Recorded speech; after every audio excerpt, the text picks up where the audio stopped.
Thank you for tuning in to Summary Judgment, where Austin personal injury attorneys Josh Fogelman and Aaron Von Flatern of FVF Law discuss the ins, outs, and in-betweens of personal injury cases. Hey, Aaron. Hey, Josh. Listen, I want you to go with me to a parallel universe. Sounds great. Okay? The year 2026.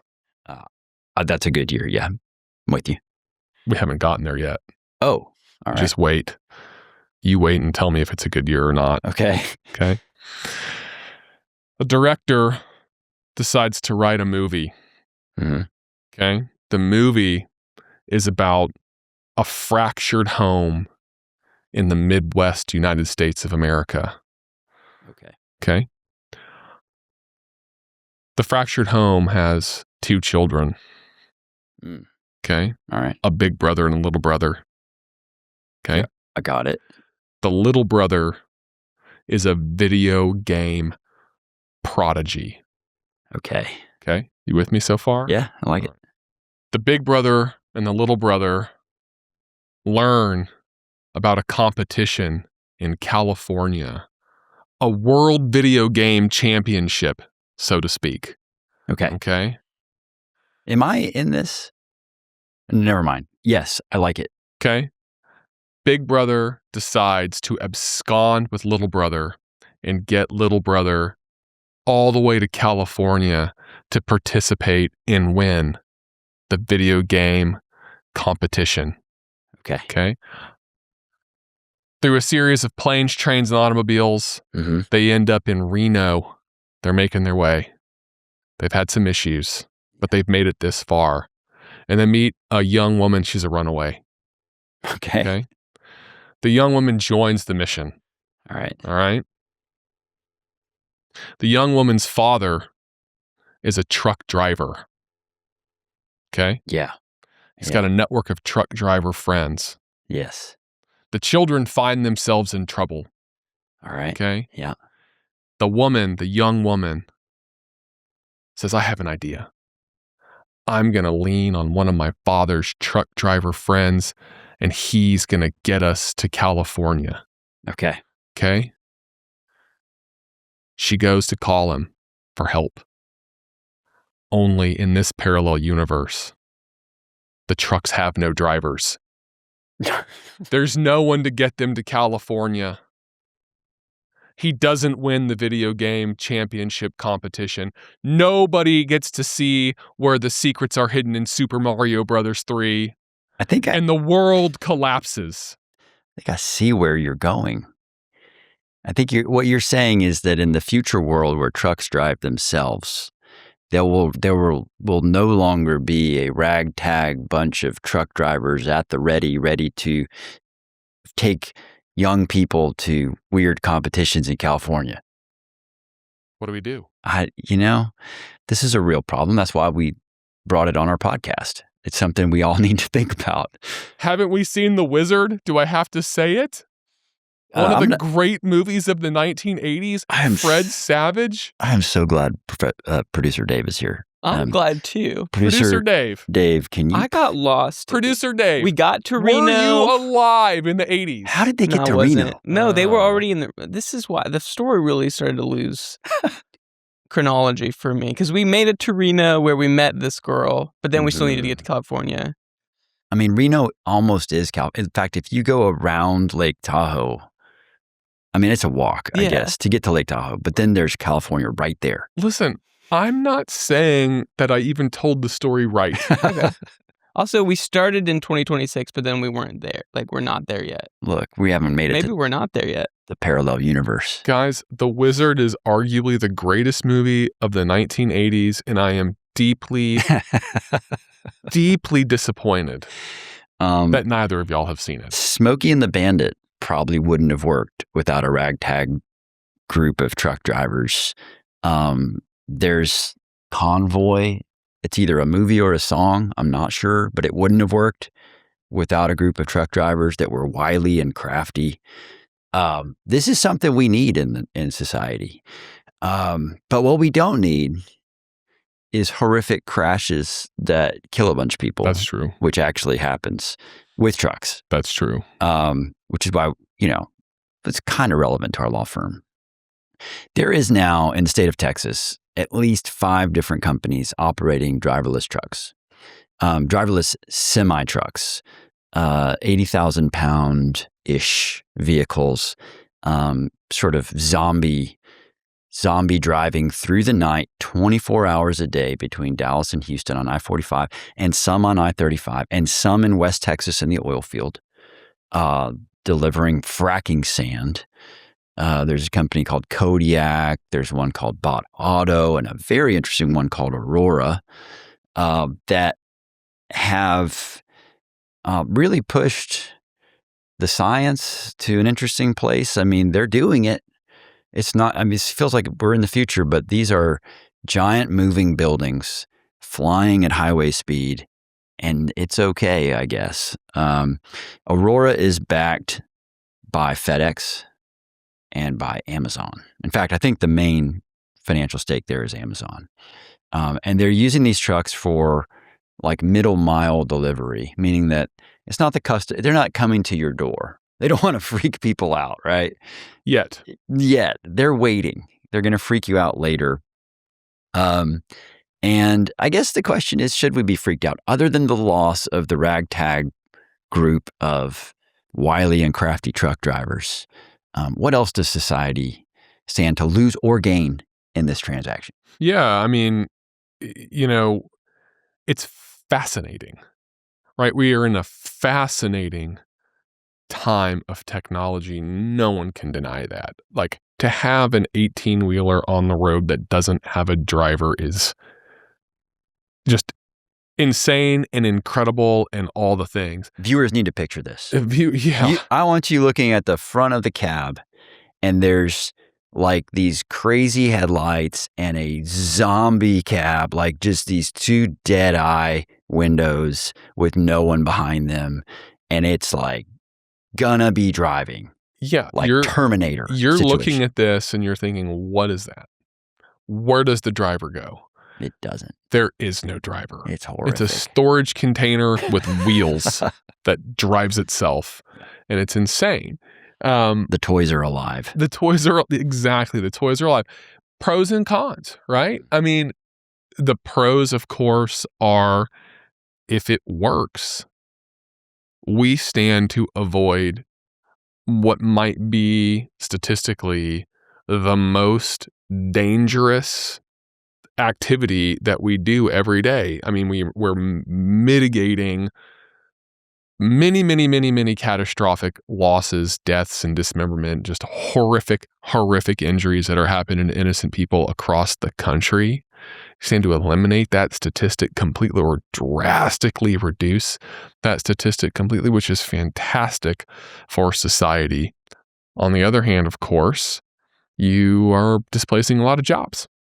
Losing jobs, you're freaking out firefighters who are at the scene of, because they will crash. I mean, it's not like they can't crash. Yeah. It's not like they can't get lost and get crawfished into some narrow alley where they can only get out by destroying an entire building. That kind of stuff is going to happen. And we're having to deal with that inevitability. And there's sort of a question of, is it safe for the rest of us out there? Do we need to make separate roads for them? What are we going to do? And what are we going to do with the people who do inevitably get hurt? Yeah. Because let's just say it's way less.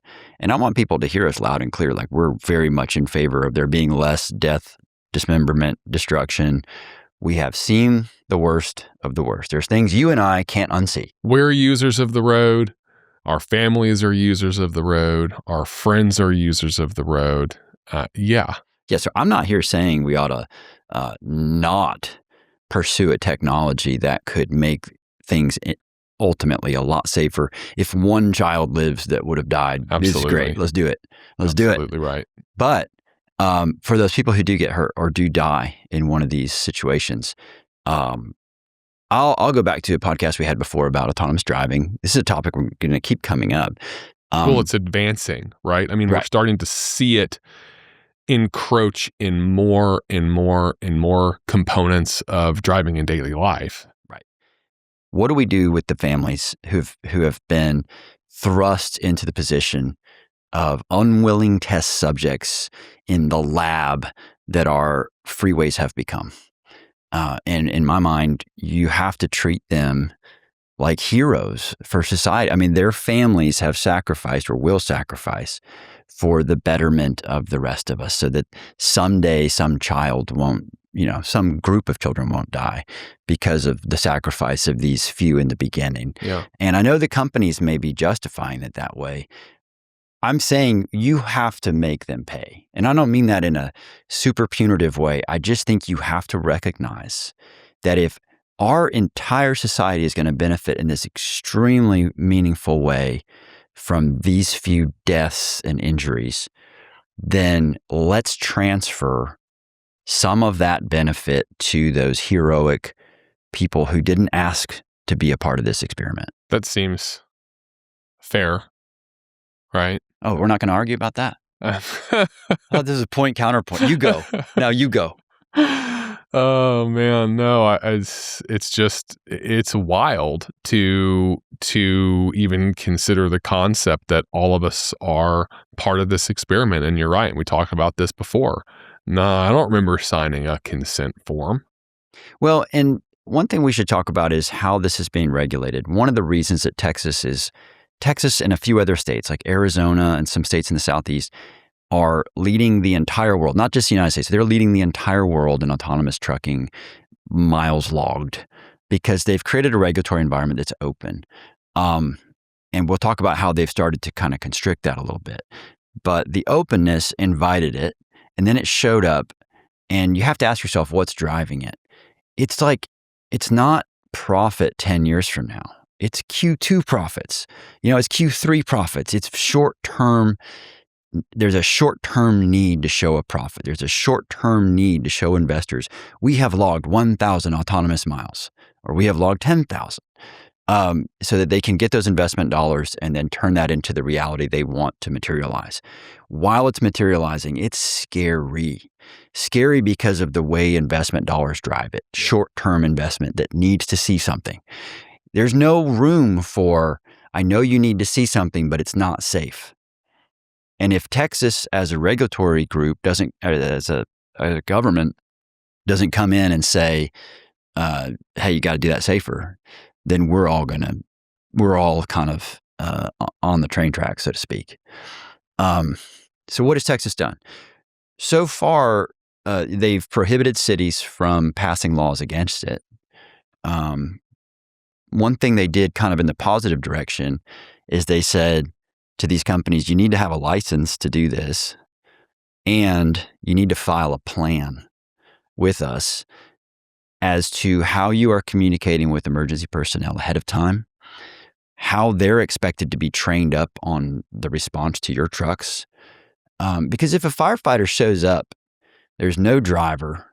You don't even have, like a doctor would have a patient and say, well, what happened?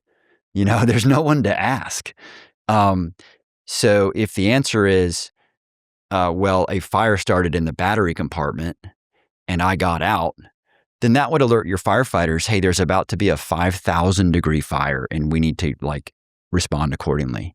Instead, a firefighter has to infiltrate a locked compartment and then find out the hard way that there's a 5,000 degree fire in there. And so Texas has said to these companies, all right, you got to file a plan. Now, I haven't seen any of these plans, and maybe that's, a topic for a future podcast. How do you plan? Yeah. You think about the resources that are going to be necessary to train accident reconstructionists to download and interpret computer data regarding autonomous driving. It certainly creates a lot of work. Yeah. might be good for us from an evidentiary standpoint, insofar as if in the deep future, when you've got maybe, all the trucks running as robots, and each truck is equipped with 40 different cameras at different points of the truck, and then an accident happens nearby, it's like a surveillance state. We've always got camera of almost every, we've always got video of almost every crash. And that could be a good thing from an evidence standpoint. Could be a very bad thing from a privacy standpoint. I don't know that people expect privacy anymore. But I don't think so much anymore, right? Yeah. The narrow view, it's eroding. Right. So, one of the interesting things about this, if you just kind of take a step back, is like, if you read the books from Joe Jamel and you kind of understand and pay attention to the history of what plaintiffs' lawyers have meant for the United States of America, right? Like, we're constantly under attack from insurance companies and big trucking companies that are trying to get the laws changed in a way that makes it really, really hard, if not impossible, for people who are harmed by their carelessness or the carelessness of their drivers to get compensated, right? To erode rights, tort reform, all this stuff is happening.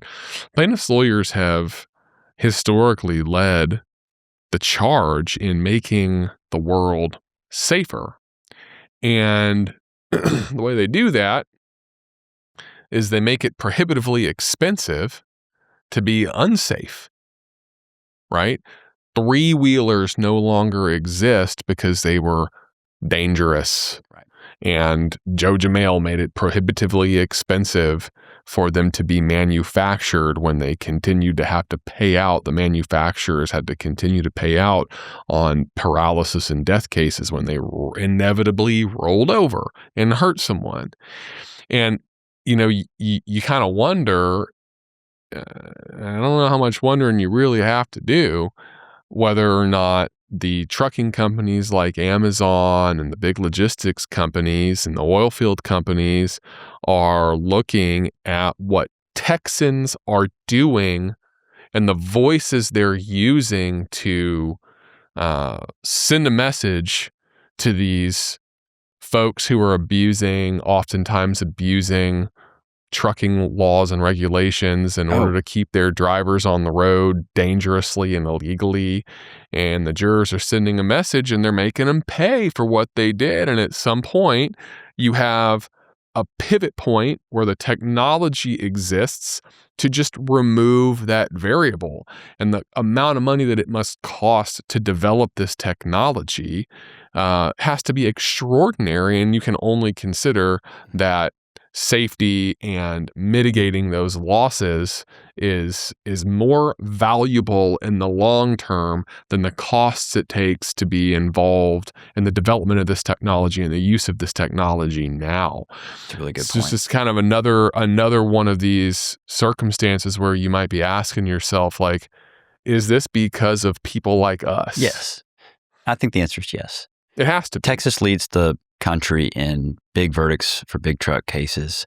And that has, hit a nerve. And the companies have looked at it and said, the model we have for delivering freight in Texas currently is to subcontract to subcontractors who then subcontract to subcontractors who have minimal training, minimal experience, who oftentimes are not from Texas, maybe not from the United States, who show up and are put behind a wheel in a sort of, frankly, criminal enterprise. It's a way to just milk money out of these big carriers like Amazon that have too much product to move and not any way to do it. And so, I know when I drive next to trucks, I'm terrified, and getting on the right side of them on the highway is like, it's an adrenaline producing event for me, moving to the right side. And so, yeah, they're responding and saying, the jury has responded and said, if you keep doing this, we're going to keep punishing you with these huge verdicts. And then the trucking company is saying, well, for just one of those verdicts, we can take that money, put it into an autonomous program and develop trucks that almost never crash. Yeah. And sure enough, that will pay for itself over time. And maybe that, is something that lawyers like us need to embrace and say, this is a good thing. Yeah. Well, anytime you have a reduction in danger on the road, it's absolutely a good thing. How did Aaron, you mentioned, you used the phrase, the laboratory that our roads have become, kind of implying that it's an experimental process with these autonomous vehicles. And I'm just curious, for the average viewer, how did we get here? Because for the inevitable moment when a family sustains a catastrophic loss from an autonomous vehicle, there's going to be a moment where they might say, I didn't want this. Like, if you would have asked me, are you comfortable with sharing the road with autonomous vehicles? I would have said no. And now I'm paying the price for that. This didn't seem to be something where it's like we all voted on whether or not there are going to be driverless vehicles on the roads with me and my loved ones. And yet it's kind of being forced upon us. That's right. And so when you talk about how are we going to honor and, try to make whole those few, hopefully, that do experience the cons of a driverless society in some capacity, how do we help people understand that ideally this is better for everybody, and this is the singular moment or the very rare moment where we're going to have tension and friction where it goes wrong, because we didn't all just say this is all worth it for us, right? And so that's kind of, I'm curious, how do we get here? So it's one thing to say that this is a good thing. It's another thing to say that this is a good process that we've used to arrive at this thing. There is no democracy here. There's an ask forgiveness, not permission culture in the tech industry. Faith in tech is something that's been creeping up since the 80s. Once it became clear that computers were doing things better than humans, there was a kind of divide, and a bunch of humans said, I trust these things, I want more of it. And a bunch of humans said, I don't trust these things, I want less of it.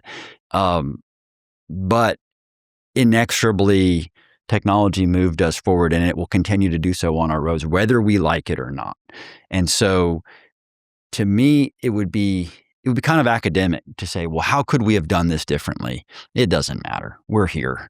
And here we are. And I know for sure, like you said, there will be families who are affected negatively who will say, I never signed up for this. And they should, I think, we think in terms of compensatory and punitive. There's this third category to me, which is how do you honor heroes? They've basically been forced to do this. They didn't ask for this. Their sacrifice benefits the rest of us because someone had to die for this technology to work. And once it works, it's saving, over the next 100 years, it'll save, thousands of people and kids, people that there is no way to measure human life against human life, but, there is a heroic quality to them dying this way if that happens. Yeah. And I think you have to respond in a huge way with a whole bunch of the money that otherwise would have been awarded in a regular trucking accident in Texas, and say, look, this is that times 10, and so I don't really know if that will actually translate to juries. One thing that juries can respond to, though, is the fact that an autonomous vehicle gone rogue is a particularly terrifying thing. It is a loose missile. And, we've always talked about there's just a very small category of things that can hurt you that evoke a visceral response from people. Gunshots, shark attacks, plane crashes. And this one I would put in there, having a zombie vehicle coming at you at 80 miles an hour, weighing 50 to 80,000 pounds, bearing down on you with nowhere to run. and an inevitability to it that's like the shark in Jaws. That's what we're facing here. So I think juries can respond to that, even if they don't buy into my third category that I was kind of Well, I mean, it also kind of taps into this concept that we hold on to so dearly in Texas, and hope that we can continue holding on to it, of the nature of intangible losses, right? So, we talked a lot about the types of damages that you can recover, and you're right. Something like you're talking about doesn't really fit into the compensatory damage model, and it doesn't necessarily fit into the punitive damage model unless there are facts to justify really egregious conduct. But part of what we love about Texas law is it allows the opportunity to tell the story of the client as the hero. And at present, it doesn't really put too many limiters on what you can ask the jury for the intangible losses. And so, the concept of quote unquote like bonus damages, like you're talking about here, while there might not be a blank for it on the jury charge, there's certainly the opportunity that you have to advocate for something akin to those bonus damages when you're giving your closing argument to the jury, as long as you stay within the rules. But that is appropriate messaging. The concept of the person who was killed and the family that survived them, they're heroes in this fight. Yeah, I can give you, as an advocate, I can give you a rational basis for the number I'm asking for. Yeah. And the fact that they're heroes could be a reason for you to say yes to them. Absolutely. Not necessarily the basis for them, but a reason for you to say, yes, I'm going to go with your number, that you've already rationally justified. Yeah. So, anyway. I just want to make sure I want to make sure I understand kind of this whole conversation just in terms of my own perspective of it. So what I'm hearing is there's a chance that these companies that are creating driverless trucks are going to say, well, because long term our goal is to save millions of lives, the few lives that are lost or affected, that's worth it. And so let us keep doing let us keep doing this thing. It's just the nature of what is going to happen in innovation, and the cost benefit analysis long term is worth it. Keep letting us do this. And what we're saying, or we all are saying, is actually those initial losses need to actually be valued at a really high rate, so that we understand the significance of what it means long term. And that not for them to be overlooked as necessary for the greater good, but more of, no, these people who didn't sign up for this, who are experiencing kind of the consequences of getting all of the things figured out, they need to be recognized as the heroes that they are, because they're paying the price for the millions of others, ideally, who don't pay the price for this technology as it's new and as it's being implemented. Yeah, they're paying the price for what is undeniably a benefit to others. Right. And the fact that those others have benefited loosely translates to profit to the company. Because that's their whole point, is if we can create value, people will pay us. I mean, that's how all corporations are supposed to work. And so the idea is we don't really know how much they're going to profit off this technology, but assuming they profit significantly as an industry, then as a people, we should transfer a lot of the benefit that to them looks like profit, to us looks like saved lives, to those people who do get hurt. Yeah. And that doesn't quite fit into the model of compensatory and punitive. So for the viewers or listeners who are wondering about that, compensatory replaces what you've lost, so like paying the medical bill, paying your lost earnings, paying you an amount equivalent to the fair trade value of your pain and suffering or your impairment or your disfigurement. That's all compensatory. Punitive is a company has done something evil and we want to punish them for it, and here's an amount just for that. What I'm arguing for is this third category that's like these heroic damages that don't even say the company did anything wrong. Right. It's just a recognition. It's almost like quantum merit if you're a law school nerd.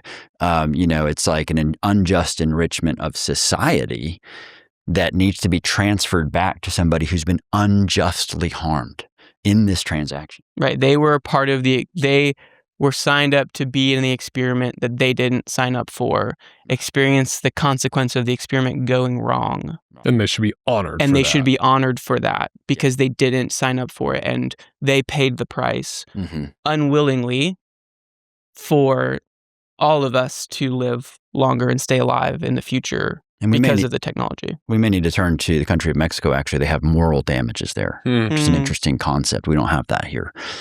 So it'd be interesting to see how this we obviously talk about robo trucks, but this has some huge societal implications. Well, it's just we're witnessing a revolution in technology, and it's just wild to see it happening here on our roads in Texas. Thanks for your insight on that, Aaron. Thanks for reminding me that a ragtag group of truckers can accomplish anything when they put their minds to it. Go home and watch The Wizard.